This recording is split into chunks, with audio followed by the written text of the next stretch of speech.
Vamos para mais uma aula do nosso módulo de música elétrica aqui do Rádio Curso. Sou Túlio Costa, vamos continuar o nosso módulo falando sobre doenças articulares degenerativas, artrite reumatoide e espondilite anquilosante. A doença articular degenerativa é a artropatia mais comum, onde acontece a destruição progressiva da cartilagem, também conhecida como osteoartrite degenerativa ou artrose, simplesmente. Formação osteofitária, esclerose e cistos subcondrais vão estar bem comuns nessa entidade, principalmente os osteófitos, tá? Porque os osteófitos, eles se formam com o tempo. Se você tem uma doença inflamatória autoimune, como a artrite reumatoide, ela acontece de uma maneira muito mais rápida. E isso não dá tempo para o osso fazer aquela reação osteofitária. A reação osteofitária é a tentativa do corpo de manter uma estabilidade. Ele aumenta, não é que ele tenta de maneira consciente, tá? Isso tudo são estímulos. Naquela região que tem uma certa instabilidade, o osso acaba ativando os osteoblastos da margem, formando os osteófitos. E isso é comum numa doença articular degenerativa, porque leva tempo, leva décadas para formar isso aí. Tem aquela região de instabilidade, e aí você vai formando os osteófitos na margem. Já nas doenças inflamatórias autoimunes, muitas vezes não tem esse tempo. Pode sim, depois que é destruído o compartimento ósseo, pode sim surgir os osteófitos, mas é mais comum você ter uma redução do compartimento ou você ter uma erosão importante sem osteófitos na doença inflamatória autoimune, por exemplo, tá? Você vai ter um sobrepeso, uma sobrecarga, porque isso vai determinar uma certa instabilidade do osso e formação dos osteófitos. E a principal articulação é o joelho. A gente vai falar das diferenças da osteoartrite primária com a osteoartrite reumatoide, porque na primária, vejam onde que ela atinge as regiões distais das falanges por conta do movimento repetitivo e a risartrose também. São os dois lugares mais comuns onde atinge. Já na artrite reumatoide, você vai ter principalmente os nódulos de Eberdim e os nódulos de Bouchard. E as articulações que são acometidas não são as articulações que mais sofrem com o hiperestímulo ou um estímulo maior, tá? O superuso, o hiperuso. São articulações na região mais proximal, nas regiões mediais e nas articulações do carpo. E isso vai favorecer o diagnóstico diferencial entre as duas. Na osteoartrite degenerativa, nós temos uma progressão das alterações. Então você tem a cartilagem saudável, depois você tem a destruição inicial da cartilagem, aí você vai ter um crescimento inicial dos osteófitos, a destruição da cartilagem, o osso desprotegido e a destruição do menisco. É nessa ordem, tá? Ele segue uma ordem cronológica. Então, no final das contas, nós vamos ter uma redução do espaço articular, esclerose das superfícies apostas e formação osteofitária. Isso aqui é o clássico da pilha de raio-x, você tem uma gonartrose. Isso aqui é por hiperuso, isso aqui é porque o paciente teve uma lesão do ligamento cruzado anterior e uma instabilidade articular. Então, por uma resposta da instabilidade, por uma resposta da sobrecarga e do superuso, você vai ter essas alterações. Redução do espaço articular porque destruiu a cartilagem e os osteófitos na tentativa de aumentar a superfície articular e melhorar a estabilidade do mesmo. Nós temos uma coluna cervical com os osteófitos marginais, aqui uma osteofitose importante devido a uma alteração do eixo. Isso aqui é o comum, é o dia a dia, é o arroz com feijão. Das alterações ósseas abaixo, qual a melhor diferencia a osteoartrite primária da artrite reumatoide? O que nós temos? Erosão óssea? Não. Redução do espaço articular? Não. Cisto ósseos? Não. O que mais diferencia é a formação osteofitária. Todos os outros são encontrados nas duas, tá? A artrite reumatoide é uma doença sistêmica de origem autoimune com a formação do pânus articular, que é um tecido inflamatório. Geralmente ela é poliarticular e simétrica. Nos estágios iniciais nós podemos ter osteoporose periarticular. Por quê? Dói bastante e aí o paciente é uma osteoporose quase que desuso, que o paciente deixa de fazer as movimentações e isso determina uma osteoporose periarticular. Outro motivo também é que outra hipótese também é que você tem a migração da vascularização para o pânus, para o tecido inflamatório. Isso faz com que o osso tenha uma perda dos seus minerais.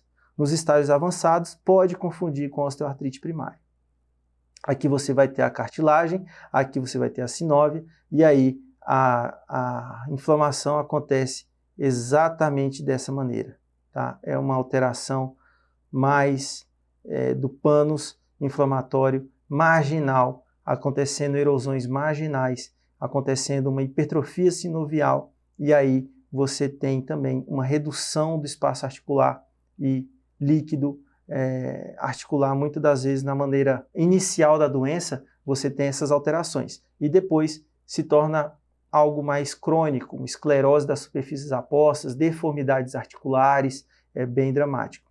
Aqui nós temos a osteopenia periarticular, olha só, a diferença da atenuação óssea daqui para essa região é bem como o da artrite reumatoide de maneira inicial. Veja também o aumento de partes moles aqui na região do carpo, redução do espaço articular radiocarpal e carpo metacarpal, tá? Então você tem a redução dos espaços articulares, você tem uma osteopenia importante, você tem aumento de partes moles, então isso aqui é inflamatório, é bem doloroso. E depois, no estágio mais avançado, nós vemos aqui, ó, erosões ósseas marginais, tá? Nós podemos ter os nódulos de partes moles, que também são bem comuns, esclerose das superfícies apostas e redução do espaço articular. Aqui nós temos uma alteração, uma deformidade articular, porque como você tem a degeneração da cápsula sinovial, de certa forma você determina também uma instabilidade dessa articulação, sofrendo inclusive subluxações ou luxações. Então aqui nós temos o polegar encaroneiro, né, exatamente porque tem uma subluxação metacarpo-falângica e também uma flexão mantida aqui interfalângica do polegar. Tá? E aí os clássicos é o dedo em botoeira e o dedo em pescoço de cisne, também bem comuns da artrite reumatoide. Ele vai perguntar outras coisas que não o diagnóstico. Vai perguntar qual o sexo mais comumente acometido, quais são as articulações mais comumente acometidas, e aí nós temos essas características como sexo feminino, e são as metacarpofalângicas e interfalângicas proximais, que mais comumente são acometidas pela articulação, pela artrite reumatoide. Mas também grandes articulações também podem ser acometidas, mais raramente, porém também podem ser acometidas, como o coxo femoral, como a articulação do cotovelo. E lembrar que um paciente com artrite reumatoide pode ter uma luxação atlantoaxial, inclusive sofrendo essa luxação no momento da intubação. Então, o paciente portador de artrite reumatoide tem um risco de luxação no momento da intubação, da hiperflexão do pescoço. Isso tem que ser bem descrito se o paciente tem esse histórico, tá? Vamos lá. Em relação à artrite reumatoide, é correto afirmar que mulheres são mais acometidas que homens, ok? A maioria dos pacientes, a articulação glenomeral não, isso é na mão, metacarpofalângica e interfalângica. A osteopenia periarticular, achado tardio, não, achado inicial. E é raro o acometimento da coluna cervical. Não é raro, ele acomete e pode ter, inclusive, luxação atlantoaxial, que é gravíssima. Dando continuidade, vamos falar da espondilite anquilosante. A espondilite anquilosante é uma artropatia soronegativa, ela não positiva nos testes articulares, no sentido de laboratorial. É ligada ao HLA-B27, pacientes jovens, sexo masculino é 15 vezes mais acometida que o sexo feminino. Pega as articulações sinoviais bilaterais de maneira simétrica, também acomete partes moles paravertebrais e as sacroiliacas é o acometimento precoce. Então, como que vai estar na questão de espondilite anquilosante? Normalmente, um paciente com dor sacroiliaca, com uma ressonância magnética, edema ósseo, infiltração edematosa das partes moles de maneira bilateral, sexo masculino, sem trauma e sem exercício físico extenuante. Então vamos para essa questão, paciente masculino de 28 anos, programador de computador, com queixa de dor lombar e redução da força dos membros inferiores. Se a gente pensar num paciente de 50 anos ou mais com essa clínica, porém sem essa imagem, mieloma múltiplo. Só que com essa clínica, o paciente não faz exercício extenuante, não teve trauma e demonstrou essa imagem na ressonância magnética, nós temos que pensar o que? Ele está fazendo uma sacroileite, certo? Tem edema de partes mores, tem edema ósseo, então uma sacroileite clássica. Osteoartrite degenerativa? Não, porque é um paciente jovem, tem histórico de trauma. Artrite psoriática? Não, porque é mais comum na coluna vertebral do que nas sacroiliacas. Artrite reumatoide? Não, porque é mais comum nas articulações interfalângicas e metacarpofalângicas, tá? Metacarpofalângicas e interfalângicas, ok? E aí, o diagnóstico mais provável é a espondilite anquilosante, porque a sacroileite muitas vezes abre o quadro de espondilite anquilosante. Dando continuidade, as alterações mais comumente encontradas na espondilite anquilosante é essa vértebra em bambu, né, com rigidez matinal, calcificação do ligamento longitudinal anterior, que vai determinar uma cifose, tá, por conta dessa calcificação. Imagina, você tem o ligamento longitudinal anterior e o posterior. O anterior calcifica e encolhe, então isso faz uma cifose. Acometimento quase obrigatório das sacroiliacas pode acontecer de maneira menos frequente na coxa femoral, no ombro e no joelho, e todo masculino jovem com lombalgia frequente, principalmente se a lombalgia for na região sacra, deve ser investigado.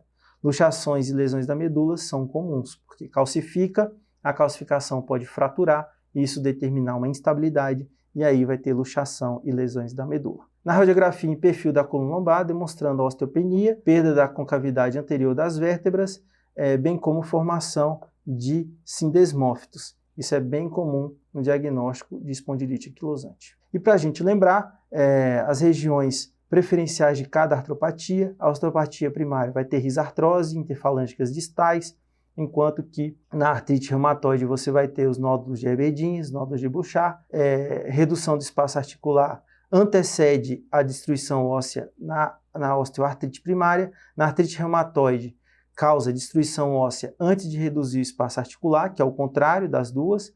Você vai ter desenvoltura e cisne e osteopenia periarticular. Na espondilite anquilosante, o marcador genético HLA-B27, homem jovem com dor lombosacra. E o primeiro abre o quadro com a afecção das sacroiliacas, né? Então, você vai fazer a ressonância magnética no paciente jovem com dor lombar, principalmente se a dor for na região sacra, e aí vai ter um edema ósseo, edema de partes moles, bilateral, lembrar de espondilite anquilosante. E é isso. Espero que vocês tenham gostado da aula de artropatia. Essas são as 3 mais comuns, pessoal. É importante a gente saber que não dá para colocar todas as artropatias, então a gente traz as mais comuns, as que são mais cobradas, e aqui estão os detalhes que eles mais pedem, tá bom? E até a próxima. Valeu!